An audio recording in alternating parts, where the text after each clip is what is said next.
तथाकथित करौली सरकार यानी कि संतोष सिंह भदौरिया ने पूज्यपाद प्रेमानंद जी महाराज के ऊपर अभद्र टिप्पणी की। कहता है कि एक बाबा हैं जो दिन भर भाषण देते रहते हैं।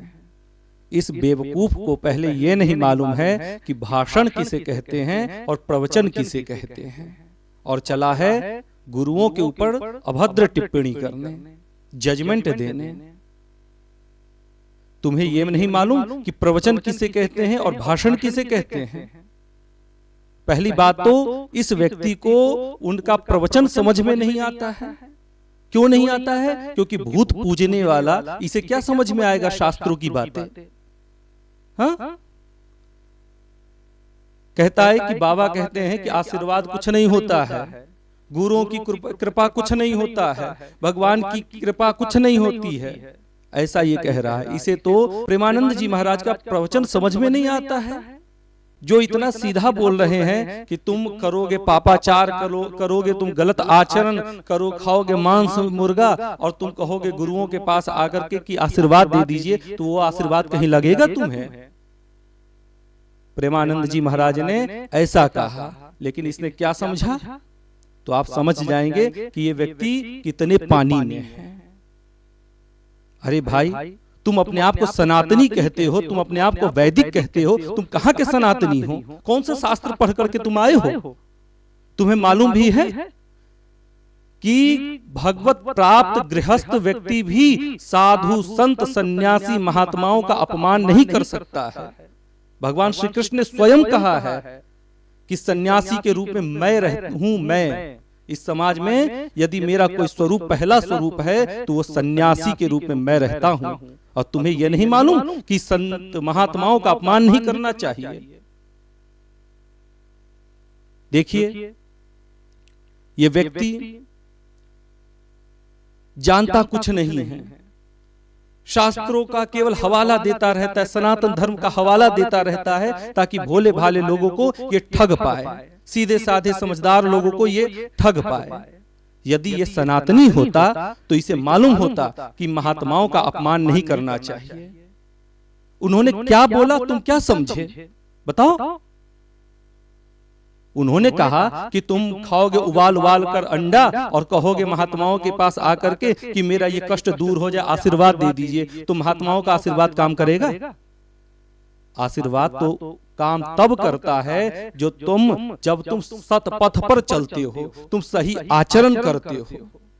उन्होंने यहां तक कहा कि तुम यदि सद आचरण करो, सतमार्ग पर चलो, तो तुम्हें किसी की आशीर्वाद की आवश्यकता ही नहीं पड़ेगी। लेकिन इस आदमी को कुछ समझ में नहीं आता है और चलता है संतों के ऊपर टिप्पणी करने। किस बात के सनातनी हो तुम? किस बात के तुम वैदिक हो? किस शास्त्र में तुम पढ़ करके आए हो कि महात्माओं का अपमान करना चाहिए? अरे भाई, प्रेमानंद जी महाराज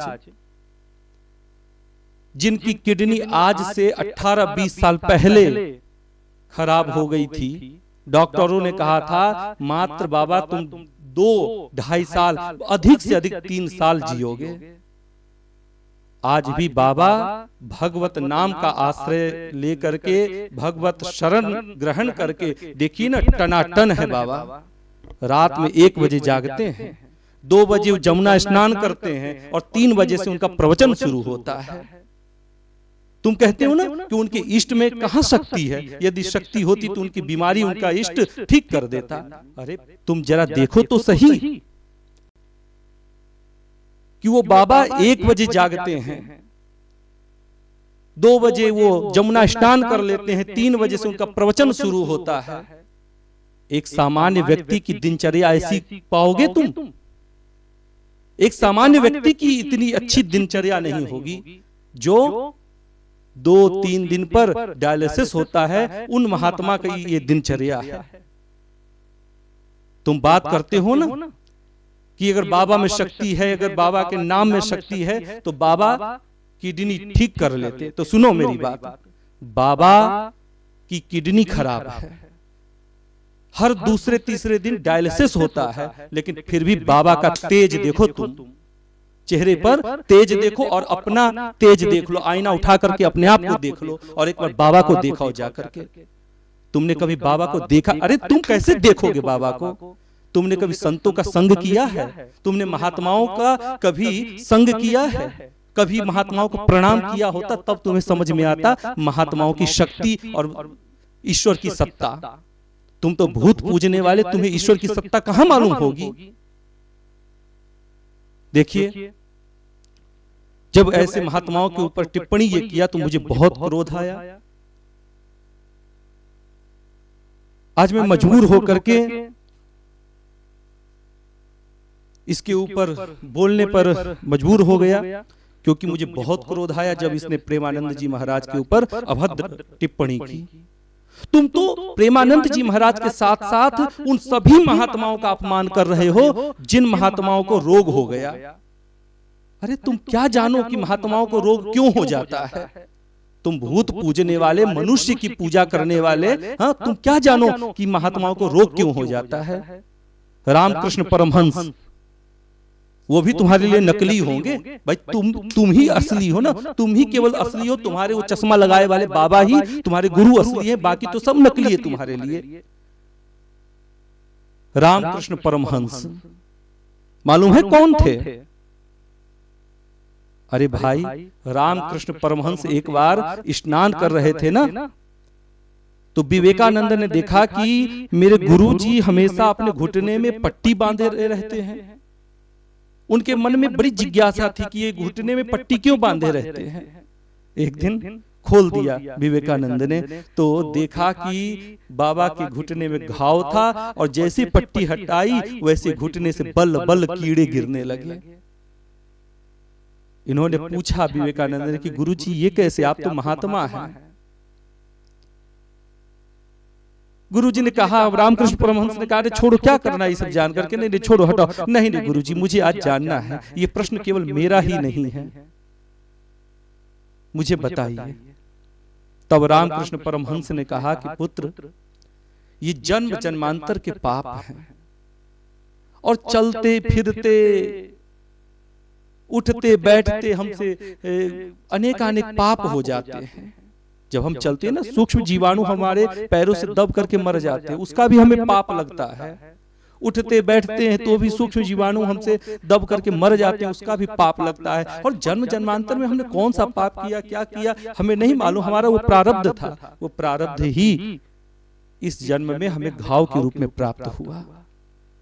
और विवेकानंद ने कहा, आप तो सब कुछ ठीक कर सकते हैं, तो अपना घाव क्यों नहीं ठीक कर लिए?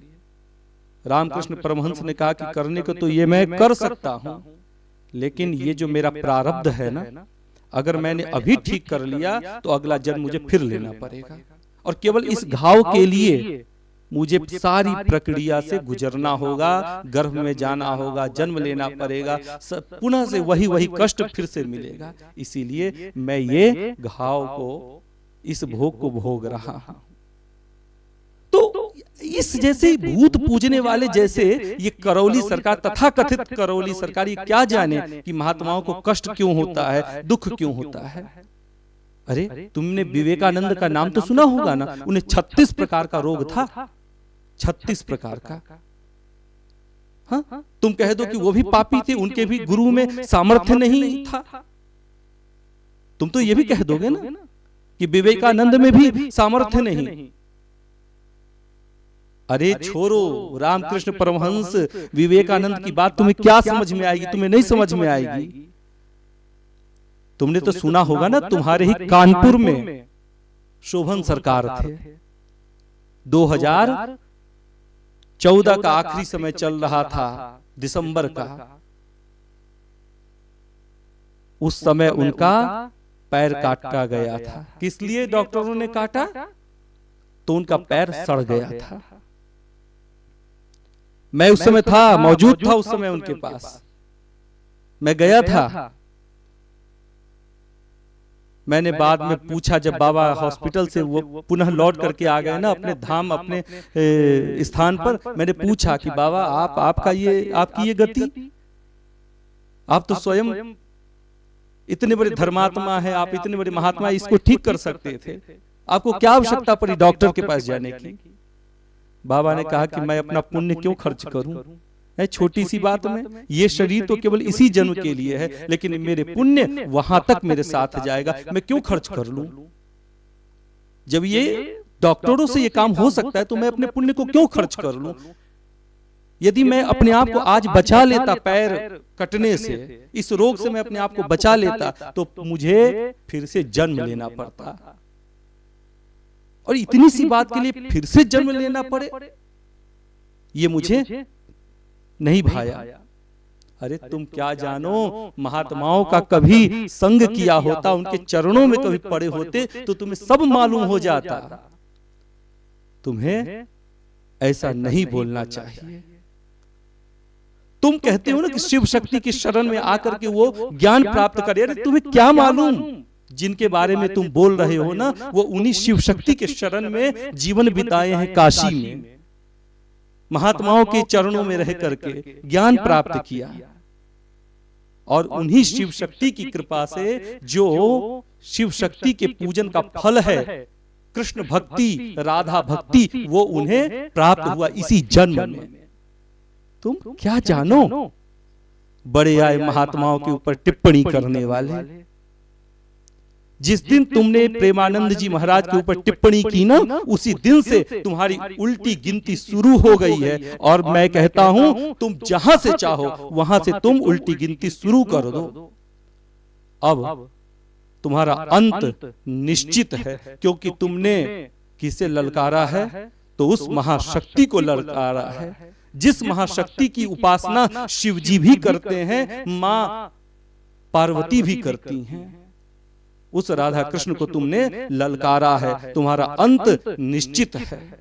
तुम पौंड्रक हो, तुम काल नेमी हो, तुम जिस शक्ति को ललकार रहे हो ना, तुम शक्ति के विषय में क्या जानते हो? तुम्हें मालूम है कि जब मैया ने बड़े विनय पूर्वक अनुनय विनय करके जब शिव जी से उस शक्ति के विषय में पूछा, तब शिव जी ने राधा कवच के माध्यम से उस शक्ति का बखान किया था। उसके बाद भी शिव जी ने राधा को प्रसन्न करने के लिए, राधा की कृपा पाने के लिए राधा कृपा कटाक्ष स्तोत्र की रचना की थी, और कहा था कदा करिष्यसि हि माम कृपा कटाक्ष भाजनम। हाँ, तुम क्या जानो उस शक्ति के विषय में? अरे जिस शक्ति को नारायण गाते हैं, जिस शक्ति के उपासक नारायण है, जिस शक्ति के उपासक दुर्गा है, जिस शक्ति के उपासक गायत्री हैं, तुम क्या जानो उस शक्ति के विषय में? जिस शक्ति के उपासक मां ललितांबा, जो मूल प्रकृति है, उस मूल प्रकृति के विषय में तुम क्या जानो? वास्तव में तुम नहीं जानोगे, क्योंकि उस शक्ति को तो केवल वही जानता है जिसके ऊपर उनकी कृपा होती है। तुम नहीं जानते, उसमें तुम्हारा दोष नहीं है। और उस शक्ति के विषय में शास्त्रों का गहन अध्ययन, गुरुओं की सेवा करने पर तब पता चलता है कि वो महाशक्ति क्या है।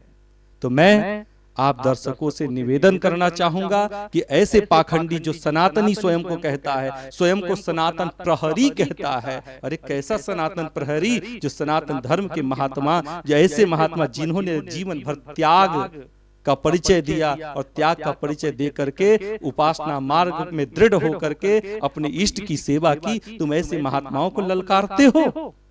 तो मैं आप सभी दर्शकों से निवेदन करूंगा कि ऐसे धूर्त, ऐसे पाखंडी से बच करके रहें।